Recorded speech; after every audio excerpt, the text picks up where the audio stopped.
Well, our kids are excited about certainly winning the football game, and finding a way down late in the game and coming back and on the last drive and making a play with our backup quarterback in there, Deshaun Kaiser, playing his first college football. Just says a lot about the resolve of the group that we have out there, and it's just a good group of guys that continue to play. They never laid down. They never got they never got to that point where they didn't believe they could win. So I'm proud of them, proud of the way they kept playing. Wasn't perfect today, but regardless of that, they found a way to win the football game, and that's really at the end of the day the most important thing. So with that, we'll open question. Your status? Yeah, he has a fractured ankle, and he'll be out for the season. How does that change your approach moving forward with Deshaun Kaiser? Deshaun Kaiser's the starter. Offensively, in terms of having a different sort of quarterback, younger quarterback, what do you have? Excuse me. Do we have any water? Could somebody grab me a water? Or an orange Gatorade or something like that? Yeah, I know. Where's your Gatorade? Where's your Gatorades for somebody from the media like Sam sent to steal? Oh, it was Al.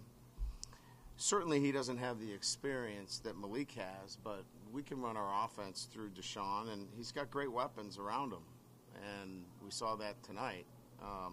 He's got a running back, and he's got receivers, and we're just going to have to balance the offense and do the things that he's capable of doing. Teams have to overcome injuries. It's unfortunate, but it is what it is, and we'll find a way to put it together so we can win football games with Deshaun Kaiser as our starting quarterback. It was a 4th and 2 where you called a timeout and then you called a draw with Deshaun. What did you kind of say to him in the huddle? What did you see from him in the huddle or in the meeting on the timeout before that play? It was actually a read pass run. So if he had zone coverage, we were going to throw a little quick game, pick up the first down. If he got man and the numbers were favorable, we wanted to pick up the first down because we just needed 3. So it was really just about kind of converting in that situation. So I took the time out there and we gave him a run-pass option play. He's a big enough kid, and we figured that even if the numbers weren't great, he could get us 2 yards. Did you sense anything from him? No, I thought his composure was good. His pocket presence was really good. His demeanor was good. One time we had the center controlled snap, and he took it over. So he did some pretty good things out there, showed some pretty good poise. Misfired on a couple of throws, but I thought all in all, given the circumstances on the road, needing to come up with a big drive at the end, that's about as good as it can be in a first time out there. Brian, the touchdown pass that won the game forward, was that a progression read? Or was that the play call, or was it just to get in the field goal range? No, we had a double move out there. As you know, we ran a quick slant on 3rd down prior to the question here. The 4th down, we had a 3rd down, and their corner came up and defended it quite well. So we ran a double move off of that, and he just waited for that and stepped up and connected with him. And the defense gave up 416 yards today. Did you feel they took a step backwards? We did some good things, and then we just, I know Coach Van Gorder's frustrated with some things that happened out there in the pass defense that we'll have to clean up, but it's correctable things. We just didn't play the ball very well in the air. We made some really silly mistakes. We're trying to play a screen on 3rd and 15 when we just need to be the deepest defenders there. Some uncharacteristic kind of mental errors. We're off the field and we get a dumb personal foul penalty that sets up a score. Just poor things that lead to giving up 416 yards and you know, the kind of situation we had today. So we got to clean up a lot of stuff. Do you think what happened was how you're affected the defense? I really don't think so. I don't think so. I mean, I'm not that. I'm really. I never thought of it in those terms, Pete. I mean, I'm working hard enough on so many other things there. We just did some poor things in pass coverage, and we couldn't cover the 7 route into the corner. I mean, into the short field. We just. There were a lot of things that we need to do better in pass coverage. Pro size homecoming game was going to be emotional. How do you feel like he held up and started? I thought he did well. I mean, there's a couple things he's still feeling his way through. You know, a couple of cuts here and there, but by and large, I thought he ran the ball effectively. He had 17 carries, 156 yards, so 9 yards per carry. That's pretty good. Brian, sometimes your putter has to change momentum for you. Well, you know, Tyler was. I've kind of heaped a lot of praise on him. He's got a big leg, 56.8 yards. You know, really got to work on, you know, getting that ball down inside the 20. That's the only bad thing I could say about him. He's got really good hang time off his kickoffs. You could see that we're getting the ball inside the 25 regularly on our kickoff coverage. So he's doing a nice job for us. Brian, 0 for 10 on third down, some short, some middle, some We're largely ineffective in our short yardage run game. Number of reasons for it. Some miscues. Some of it goes to Virginia. I thought they did a very good job of defending us on third and short, but it's unacceptable to be that ineffective on third down situations. What did they do to neutralize the pressure from the line, defensive line? In terms of their offensive line against our defensive line, well, they didn't run the ball necessarily effectively inside the tackles. They got the ball outside us a couple of times through some of their shifting and trading and their speed packages, and they outflanked us in the fourth quarter a couple of times, if you recall. By and large, we had that in check, and I thought we didn't trigger the way we needed to at the safety position. But most of their stuff was misdirection, fly sweep, jet sweep series. They obviously hurt us with 3 plays in the first half. You know, the reverse pass. They matched up James Onawalo. We got a bad matchup there with our personnel on the deep throw, and then the seam throw. So second half, I thought that we just didn't play quite as well as we did in the first half. The previous 2 series before the winning touchdown drive did not go well for you guys.